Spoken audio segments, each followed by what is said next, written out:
Hey everybody. So hope you're having a good Friday evening. We have been having serious storm all day, so that's been happening. But yeah, I just wanted to say hey to everybody and check in. I had to weigh Ruby because she has been on reduced feeders for nearly a month. And so, here you are, sweetheart. You want another one? And so I wanted to see how she was doing. You don't want that one. All right. And I'm happy to report that in a month, she has lost 18 grams. The veterinarian said to cut her feeders by 10%, so that's what we've been doing. And we're not changing anything else. Like, we're not, she's not being required to do anything else, and, we're not shorting her greens at all. In fact, we're upping her greens. Good job, Ruby. And, we just cut her feeders down by 10%, which for her was basically 2 feeders at a sitting. But, that's 4 feeders a week, which can be a lot. Yes. And she hasn't been too grumpy about it, so I've been pleased with that. And I'm going to paint her nails when I get finished here. So this is a good opportunity, though, to remind everybody that if you have a dragon and you're trying to, well, either increase or decrease their weight, according to what the doctors or their doctor is saying needs to happen. You want to remember that, number one, especially if you're working with an adult, they do not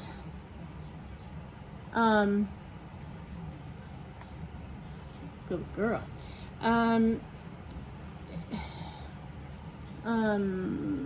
They do not get feeders every day like when you have a juvenile and they have to eat all the time. So you want to make sure that you're really following it and you're really weighing them and that you find out whether or not it's effective. If not, you want to get back in touch with their doctor so that they know what's going on. Because, adults only need a 20% ratio of their feeders, their protein source, when they're adults. And so the thing that happens there is you don't want to short their greens because they need those greens. And it's hard to lose weight when you short them greens because greens are not normally what puts weight on. So, yeah, you have very little to work with. You have 20% of their diet to work with. And if that's not working or there's something else going on, you want to know that as soon as you can, so you're not stressing everybody out, them and you, because you're only giving them what you can give them. And if they're still hungry when you're finished and they won't eat any greens and everybody's upset, that can be a really long trial period that you're in to try to figure out if it's working, right? So you want to find out as soon as you can, so you can let the doctor know, say, okay, I've done this. And I mean, as soon as you can, you have to give it a fair try. Okay, so let's say, you start on the 10th of a month. Okay, sometime between week 3 and week 4, you're going to do a weight when you start on your scale that you're going to be continuing to weigh them on. Because, a lot of times our scales are off a little bit from what the vets show. But if you're going to be monitoring grams in and grams out on your scale, then that's the one you want to use. That's the one you want to be consistent with.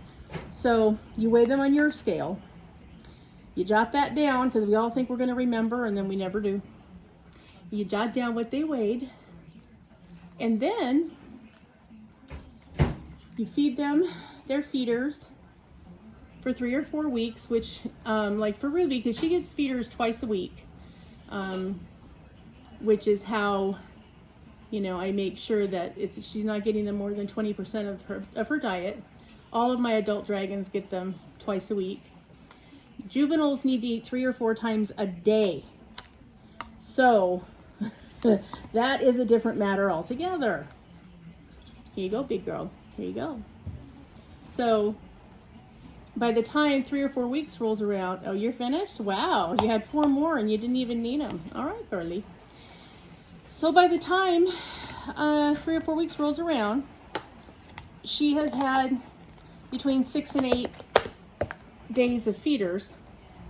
And then she gets greens every single day without fail. There should never be a day that your dragon, whether they're juvenile or adult, go without food.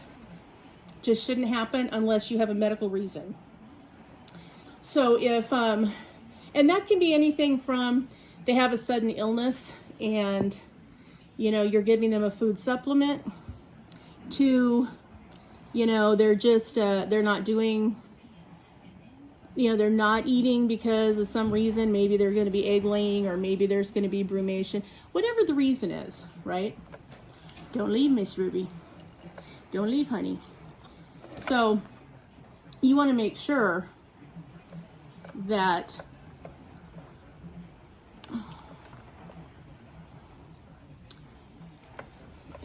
come on, you. I know. I'm trying this new way of doing her nails. And I saw another beardy owner do it, and I thought, wow, that's really awesome. But she doesn't like it, clearly. Where, you know, you can just put them down and they can, you know, she's comfortable. Her arms are leaning over, and hopefully she won't try to leave because she's, you know, up in the air. So anyway, so if you have a reason that you know, aren't feeding them, that's different than what I'm telling you. So what you're going to be doing is monitoring what's going in, what's going out.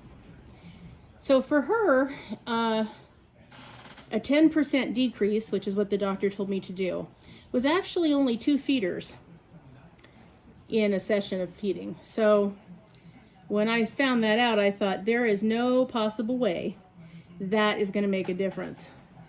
Well, the joke was on me because it sure has. And 18 grams in a month isn't bad.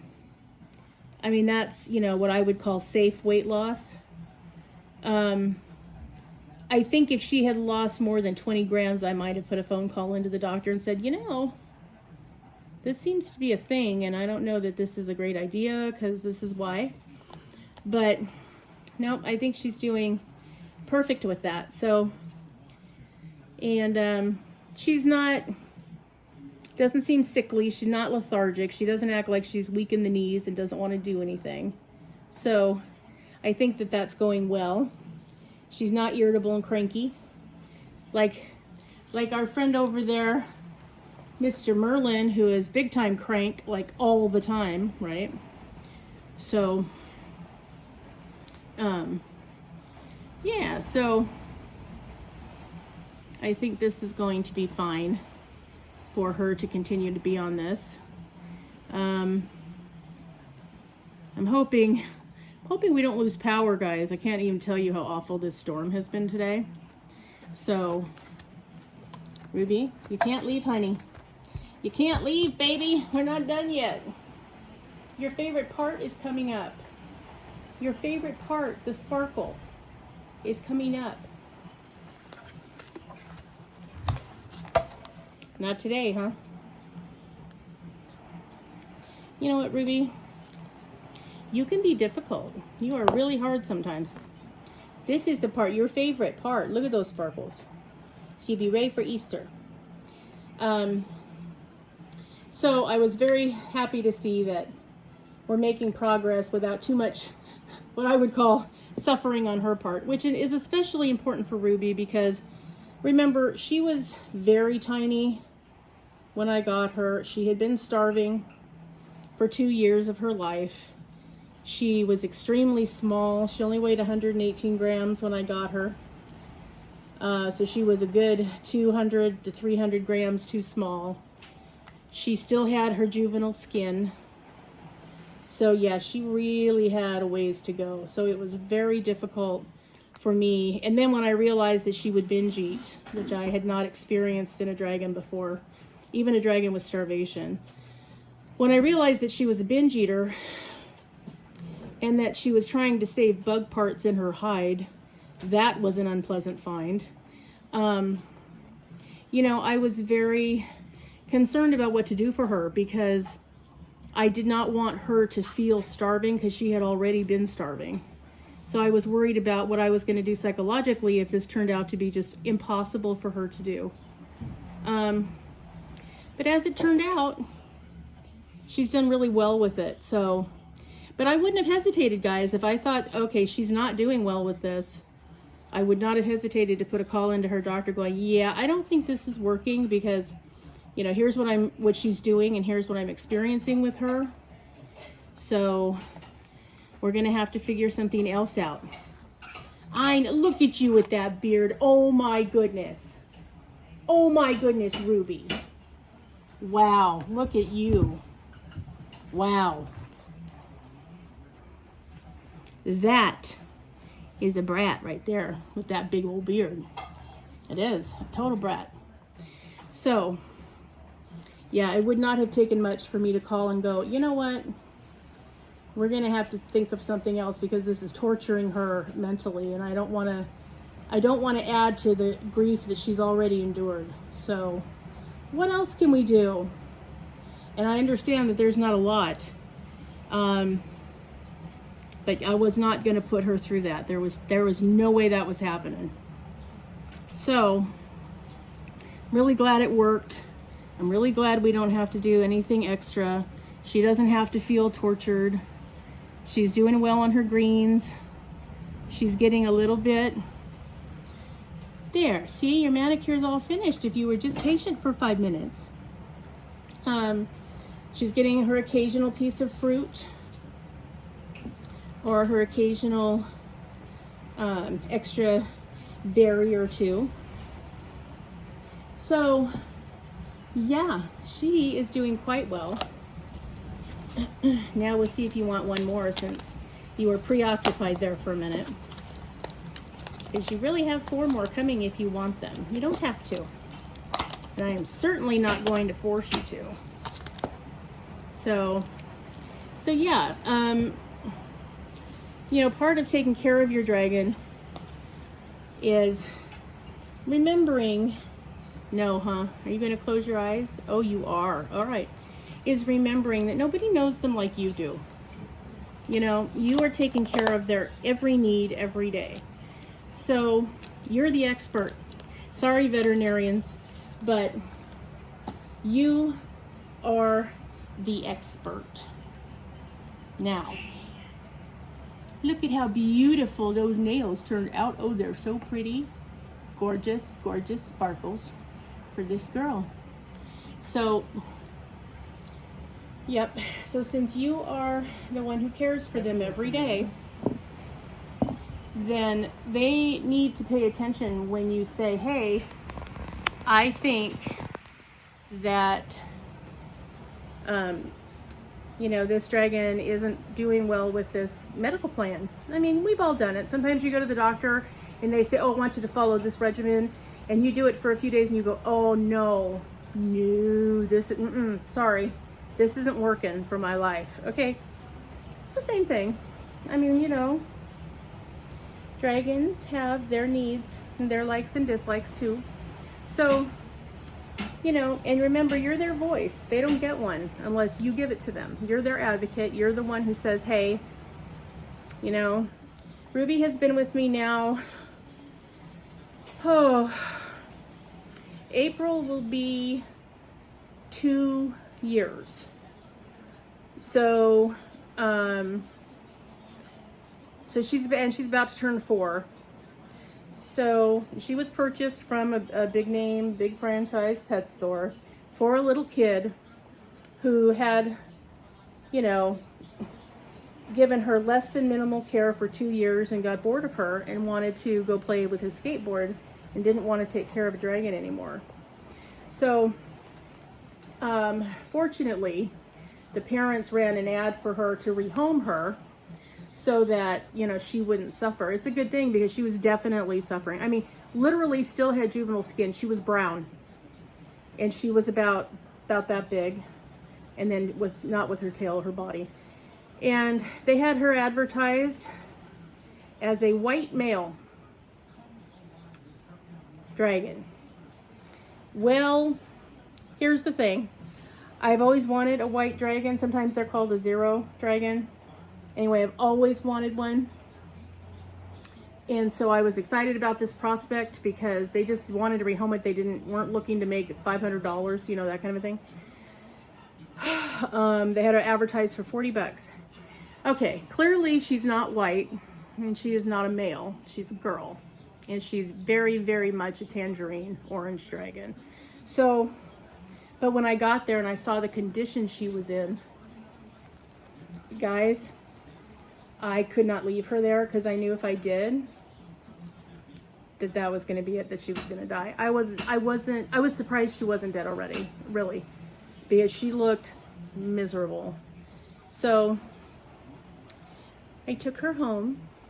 I actually paid for her, which I have an issue with paying for sick dragons normally. But these people were from an affluent area, and suffice it to say, money talked and nothing else did.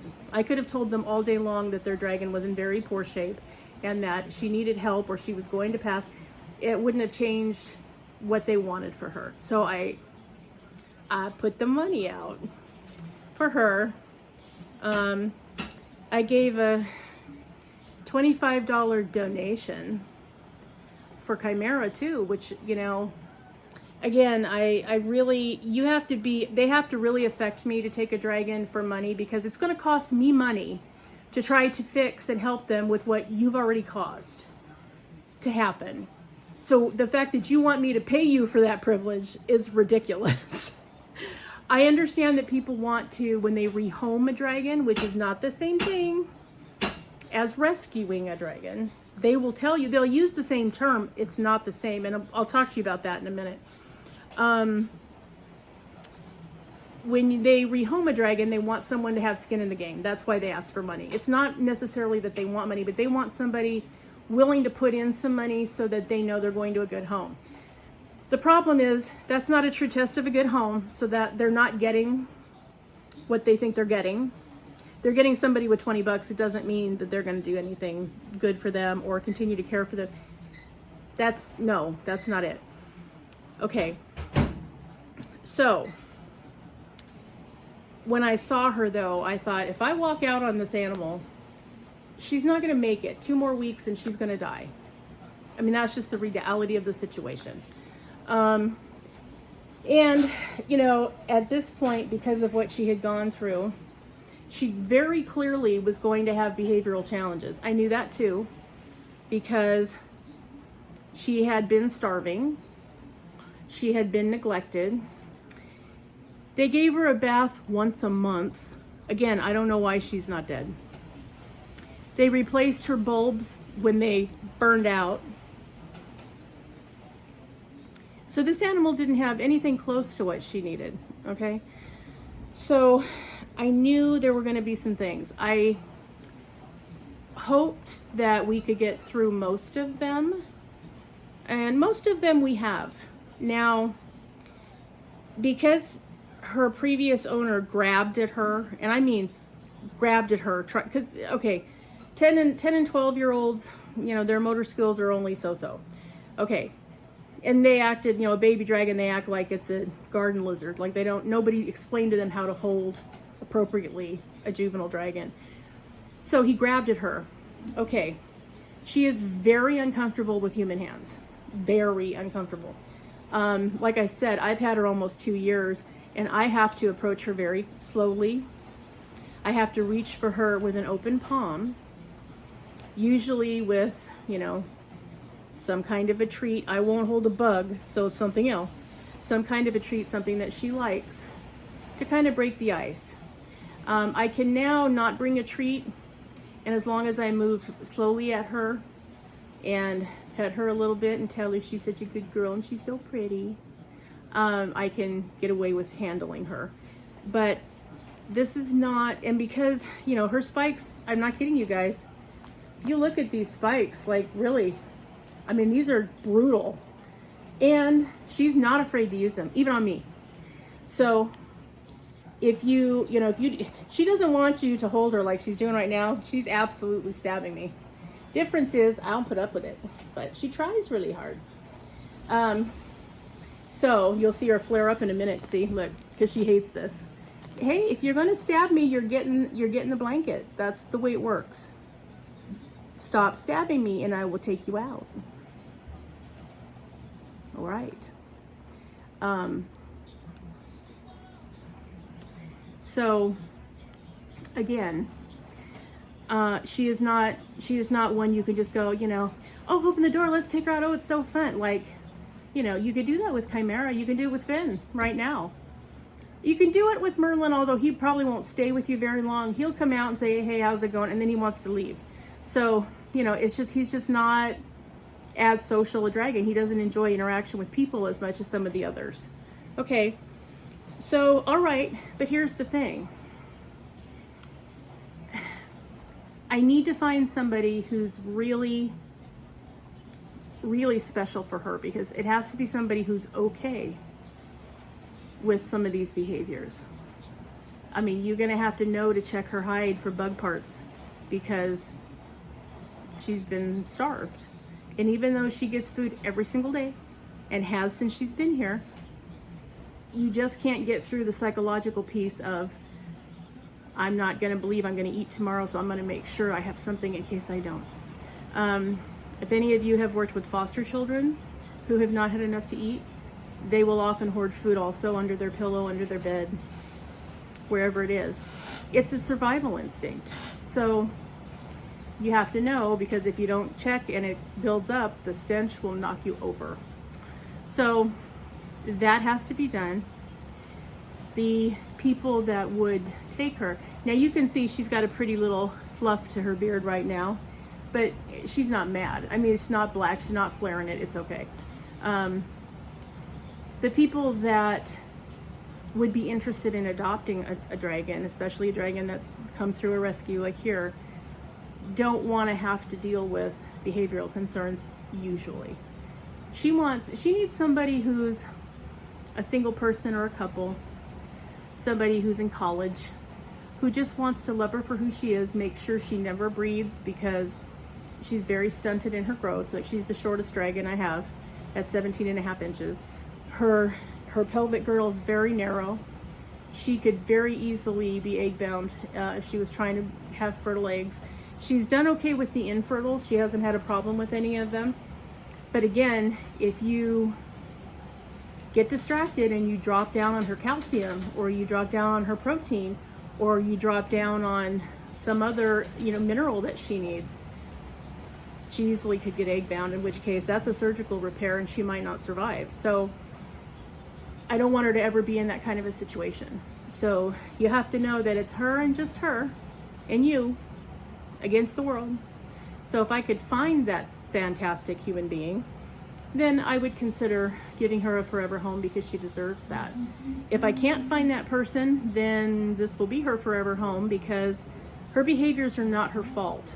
Her behaviors are the fault of somebody else who had her first and saw that cute little hatchling at the pet store, like we all do, and went, ooh, fun, a lizard, and took it home and had no concept.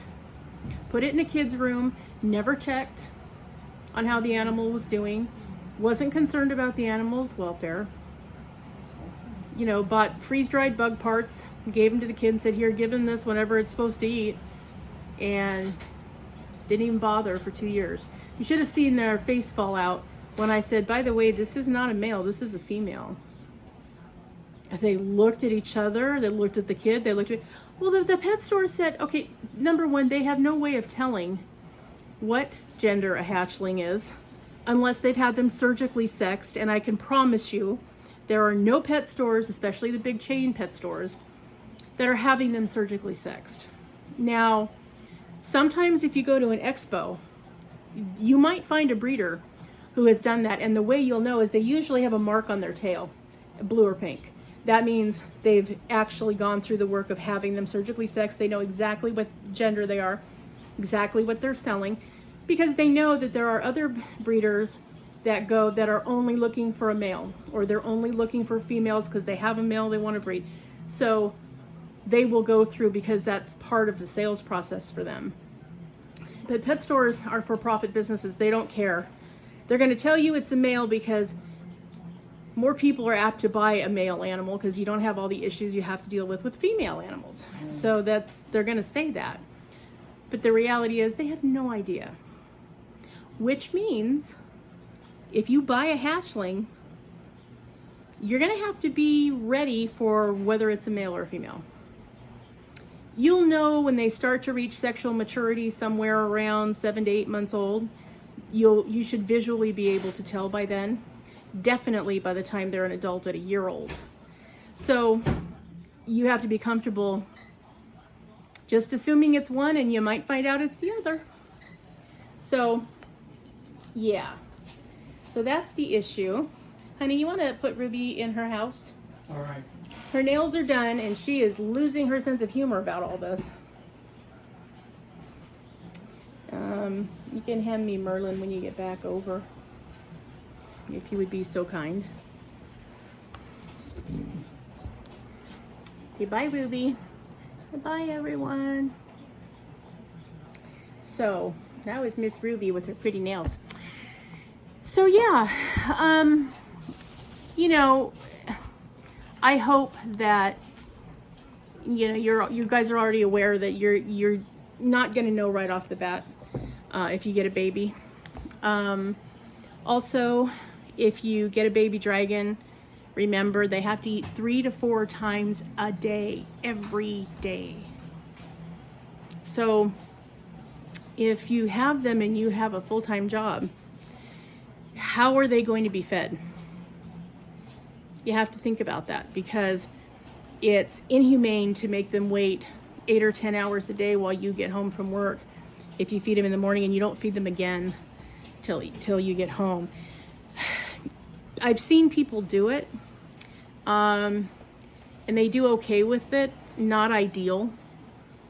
So, adult dragons, once, maybe twice if you want to separate when they have their protein from when they have their salad. We always give them their salad in the morning.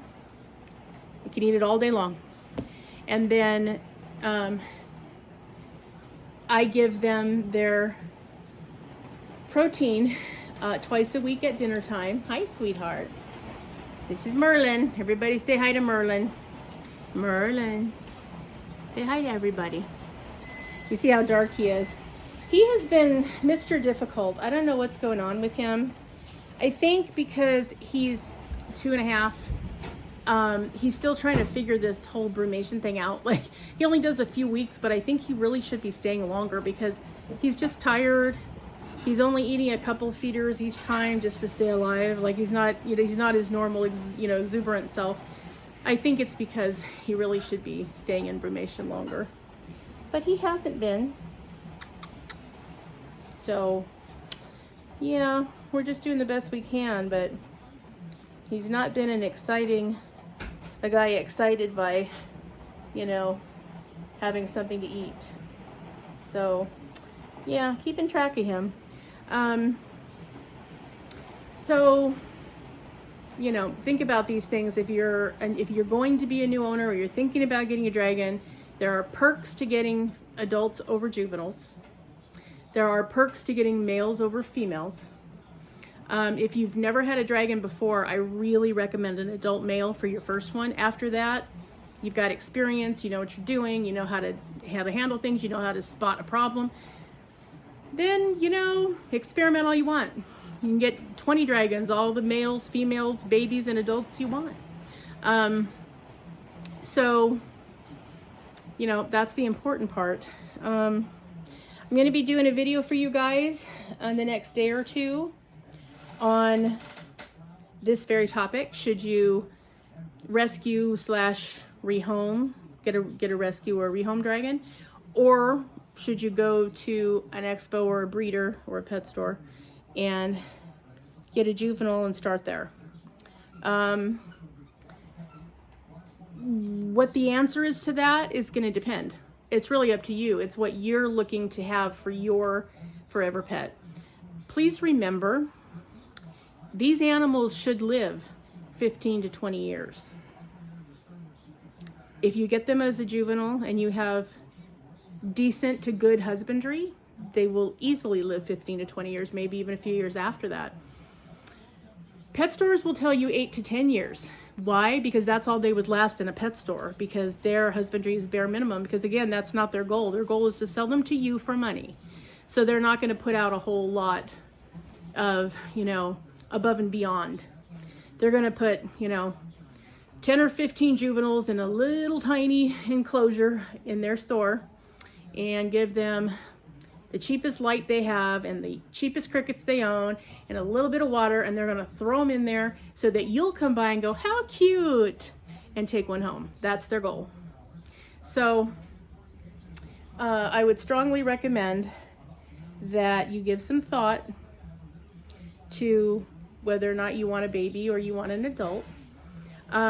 Also, now I rescue dragons, which means not only have they had less than ideal beginnings, some of them have been really awful. And I've told you about them, so you know who I'm talking about. Okay, I wouldn't expect any dragon in this house to live 15 to 20 years. Wouldn't do it. Why? Because they've already suffered. They've already struggled. They've already had neglect and abuse. They've already had trauma. They've already not been given the UVB they need, or they haven't been given the calcium, or they haven't been given the light. So, I just, as a rescue, and I would say this to you as well, if you're going to rescue, you have to be happy with every day. You have to just be happy with every day. I mean, Chimera taught us that if he didn't teach us anything else, right? So, I'm really glad that I had a year with him. But he deserved to live to be older than 5 years old. He didn't, because he spent 4 of those 5 years, 80% of his life, in severe neglect. I mean, severe neglect, starvation, malnutrition, abuse. So I knew he wasn't destined for 15 to 20 years. I had hoped he would make 10 or 12. But some of that will depend on how bad they are. If you take a dragon and you've got to rehome because, somebody couldn't keep them and they've taken pretty decent care of them, then, that's still a possibility. So, there are a lot of variables, and a lot of it depends on what they've had and what you're planning to provide for them. They all deserve a long, happy, healthy life. They do. Also, I am going to still be giving you a video on the myths and the truths about Salmonella. The reason I'm taking so long is because in my research, I found some contradictory facts, which means some of it's not a fact, okay? Because facts shouldn't be contradictory, okay? But I want to go through and try to find the actual truth on these facts before I give them to you. Ultimately, if I can't confirm them, then what I will do is I will tell you, this is what this source said, and this is what this source said. Somewhere in between is probably the accurate truth, okay? But we are going to have that conversation, because I can't tell you, it's a pet peeve of mine for people to talk about, oh, bearded dragons and their salmonella, oh my God, they're just walking typhoid Marys. No, they're not. Yes, they have salmonella in their digestive tract. You have E. coli in yours. Are you likely to get E. coli? Yeah, if you use the bathroom and don't wash your hands and then you eat something, you probably are going to. It's the same thing with your dragon. If you're cleaning their enclosure, you're giving them a bath and they've pooped, if you have that god-awful Repticarpet or something absorbent that you're not cleaning on a regular basis, yeah, you're storing salmonella. You are. If your bearded dragon's tank has an odor, you're storing bacteria So you need to be aware of that. Dragons do not smell. They don't smell. Their houses shouldn't smell. So if you are getting an odor off of the tank, because again, it's not off of your dragon. If your dragon is getting a regular bath and they're getting a regular diet they're supposed to have, there's no aroma here. Finn lives in my bedroom. I wouldn't have an animal in there that smells. There are times I kick the dogs out of the bedroom until I can give them a bath because they sleep in our bed. So if you reek, you're out. we're not going there. So no, there's no smell. That's the kind of the beauty of these little scaled babies. There's no fur. There's no hair. There's nothing to collect dander. The worst that happens is you get a piece of shed once in a while if you have them in there when they're shedding. Other than that, you never know they're there. Scales don't smell, people. So if your dragon has a stench, take it to the vet. Something's wrong. Might be coccidia. That can cause a lingering odor. If they've had diarrhea regularly, they're probably ill. Maybe they have a parasite. Maybe they've got pinworms. That will cause a scent also. A healthy dragon on a regular bathing schedule, not a whiff of anything. I've been known to sneak my dragons into places when they're out in the world with me, and I'm worried that somebody might freak out at the bank. Okay, I can take Merlin or Finian, and I can put them right in here. You know, and walk them in and stand in line with people in front and in back, come up and deal with the cashier. Nobody knows they're there. Why? They don't bark, squeal, meow, or hiss. They don't smell like anything. And there's no loud color display unless they're giving you their beard posturing. Other than that, which most people are either terrified of or find really, really cute. It depends on how much exposure they've had to reptiles. So, yes. So, again, there should be no scent. In this area, this common area of my house, which is the biggest part of the house, it encompasses the dining room, the kitchen, and the living room. I had 3 tanks. Chimera and Ruby and Merlin. Nobody smelled them before they saw them. I walked right past them, didn't even notice them till they sat down and went, oh my God, is it aggressive? Clearly not. They're, sitting under their light. What is aggressive about that? So again, there shouldn't be an odor, especially an offensive one. If you're not cleaning up their poop, oh, you betcha. There will be an offensive odor that will send you running because it can be so gnarly, honestly. But as long as you're cleaning up on a regular basis, and I'm talking about not less than every other day. I clean their tanks daily because I use paper towel substrate. If you use newspaper, same thing. Wad it up, throw it, get out the Clorox wipe and clean it up, put down new one. Life is good. Weekly, it gets a full cleaning and disinfecting in the tank with a disinfectant made for this. Because as you know, I do most of my shopping at beardeddragon.co. They have both a cleaner that's a concentrate and a disinfectant. Actually, they have 2 disinfectants. I like the pink one, but the blue one's okay too. So it's a few drops, per quart. Put it in a spray bottle. So I have cleaner and disinfectant ready to go. All I have to do is grab them, grab a scrubber if I need it, take everything out, clean everything, put down fresh substrate, put everything back in. Now, if you're using a loose substrate, and that's your choice, it's up to you. I won't do it because I don't want to take the risk that my dragon might get an impaction on top of everything else they have going on because of loose substrate. To me, the payoff isn't worth it, okay? But if you have a loose substrate, you're gonna have a hard time keeping it clean enough. So you might get an odor, especially if you're using sand. but also possible if you're using Eco Earth.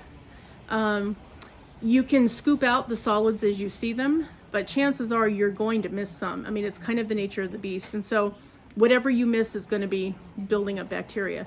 Now, if you have a bioactive tank where you've got isopods that are doing the cleanup for you, maybe that's fine too. I don't have any of those. I don't know anyone with those. So if you have a bioactive tank, you know, in the comments, let us know if you actually have to ever worry about any kind of an odor coming out of your tank or not. So yeah, you know, Salmonella, like E. coli, it's very simple. Clean up their poop, wash your hands. Clean their tank, wash your hands. If they poop on you, change your clothes, wash your hands. I mean, people, I don't know how to make that easier. That's the bottom line. Now, if you're working with aquatic amphibians and reptiles, if you have turtles, very easy to get Salmonella. And people, it will make you sick as a dog. It's very easy though to get, because remember, turtles in a tank are peeing, pooping, eating, swimming in the same water.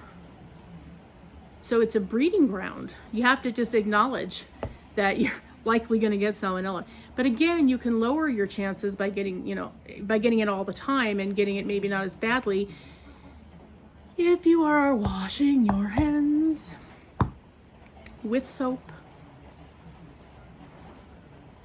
I mean, if the pandemic taught us nothing else, people, wash your hands. Have your hand sanitizer where you can just run by, hit it, clean as you go. I'm telling you. I have never, knock on wood, never once had Salmonella. And with all the dragons I've had come in and out of this house, as sick as they've been, as neglected as they've been, with as much going on as they've had, oh, I could easily have had it repeatedly. But I never compensate. Nope, that's not the word. I don't negotiate with cleanliness. I just don't, because number one, I don't want to spread anything. I mean, when I take an animal in, I take them in quarantine. I assume that they have something contagious, even if they don't. So I maintain their quarantine status, meaning I glove up, glove and mask if they look really bad. I'm the only one that handles them till they get out of quarantine. And I maintain the quarantine protocols so that I wash my hands before and after. I glove up when I work with them for that reason. Because, in fact, if you want to look under Tyler Rugge, R-U-G-G-E, he brought in a dragon with yellow fungus, took out his entire colony. What a tragedy. Imagine if you had 20 dragons that you dearly loved and you brought one in that was sick and it took out every one of them. I mean, that's awful, right? So, again, really and truly, wash your hands. And look for an odor. If you don't see any poop in your enclosure and it's got an odor, something is off. Maybe you have a female who had some infertils and she hid them and now they've rotted, because that's what will happen if you don't clean them out of the enclosure. You gotta look. Maybe there's poop you've missed and now it's, you know, petrifying in a corner somewhere and you need to find it and get it out of there. Maybe, you know, if you've given them a pinky mouse, maybe part of that mouse is still around and you just didn't realize it, and now we have some decomposition going on. Okay, find it, get it out of there. Take the area around it out too, especially if you have a loose substrate. Just, you know, make it a whole heap out, because you do not want your dragons to sit in a germ-infested or bacteria-infested tank. They're going to get sick. You're going to handle them and then eat dinner, you're going to get sick. I mean, it's really, I can't, oh, sorry, buddy. I didn't mean that to hit you. I can't make it simpler than that. Truly. you have got to wash your hands, because again, it's normal for them. Let me make sure I didn't do any damage. Come here, Merlin. You all right? Okay. It's normal for them to have salmonella in their digestive tract. Yes, it is. Why? Well, because they eat creatures and insects that not only carry that, but sometimes they need it to help break them down, because they've got, carapace shells on them. They have an exoskeleton. For them to be able to digest it, they need certain things to be available in their digestive system. Okay, like I said, E. coli, we are far more dangerous than they are. If you want to really get down to it, we are more dangerous than our dragons. So when the CDC does something as irresponsible as putting out any kind of articles, which they have done, saying how terrible your bearded, don't hug your bearded dragons. Oh my God, don't snuggle them. Don't do it. Be sure that you don't handle them. Make sure that you don't give them kisses like that. Oh my God. That annoys me, because it's taken out of context. They're making the bearded dragons the scapegoats, when what they should have said is, here's the reality. Okay, I'll just give you the first stats that I've already checked, okay? It's estimated that 1.35 million people a year in the United States get salmonella. 1,350,000 people. You know how many of those cases are reported? 7,000. I asked in 2021, how many of those 7,000 reported cases were due to directly to bearded dragon exposure? 8. 8 of 1.35 million cases. And I'll bet you the owners of those 8 didn't wash their hands. So really, people, spend some time with soap and water and don't worry about it. Again, if your dragon is healthy. If your dragon is sick, then you need to have some protocols, because you're going to have to do, care and maintenance, and that's probably going to require you to hold them. It might require, like if your dragon's vent down here is open for some reason, okay, that's not good, because that's an entry point and an exit point for bacteria. Your dragon can get sick really fast if they can't keep their vent closed. It's one of the things that the veterinarian worries about with Finian, because he has to drag his back end. That's why we're trying to get a cart for him, so that he won't have to. Like right now, he doesn't have any sores, he doesn't have any scrapes, no lesions, his vent is not being kept open. But the older he gets, the more likely that's a possibility. So I want to get that back end up off of the ground for him, so that he can move along and not have to worry about that. So again, routine, common maintenance. Soap, water, wash your hands, dry your hands. Really, when you handle any reptile, because sometimes owners don't know that their reptiles are sick. So you think you're holding a healthy one and you find out you're not holding a healthy one. So love your dragons, give them snuggles, give them kisses, and then wash your hands. That's really all you have to do.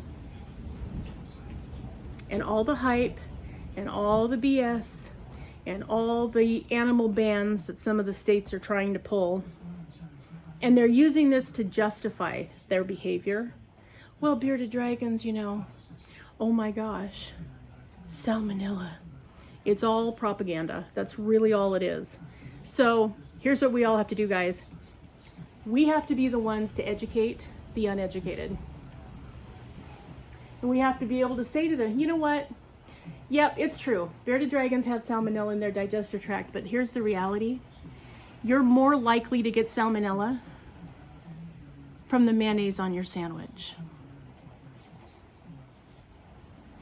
or the eggs you left on your counter too long before you cooked them. Those are the facts. That's the reality. So before they scapegoat our little sweet creatures here, explain it to them. Tell them, you know, not to be overly worried and overly concerned, okay? And yes, love your babies. Oh, love them so much. They'll hate it, but do it anyway because they're so cute. All right, guys, that's it for today. We will talk more about that in videos to come. And I will try to get that rescue, rehome / you know, versus getting a juvenile video up in the next day or two. Weather permitting, if my power goes out, it's going to be delayed, but you know, we'll see. But I'll try to get that out as soon as I can. So yeah, just wanted you to be able to say hey to Ruby. Now that she has pretty nails, she's looking at them as she lays on her basking spot. She's so funny. She loves anything sparkly. It's just really funny. And say hey to Merlin, because he's just been hanging out too, not really doing much. And Finian's taking a breather. He looked outside the window today and went, no. Climbed into his hide, took his blanket, went underneath it, pulled it over his head, and that's just it. He's not coming out. So, but when he gets out, we'll do an update with him and what I found out about getting him a mobility device. I think it's going to be great. So I'm really excited about that. Anyway, guys, happy Friday night. Have a great weekend. And we, here at Finian's Lair, will talk to you soon. Say goodnight, Merlin. Bye, everybody. See you in the next one. Night, guys.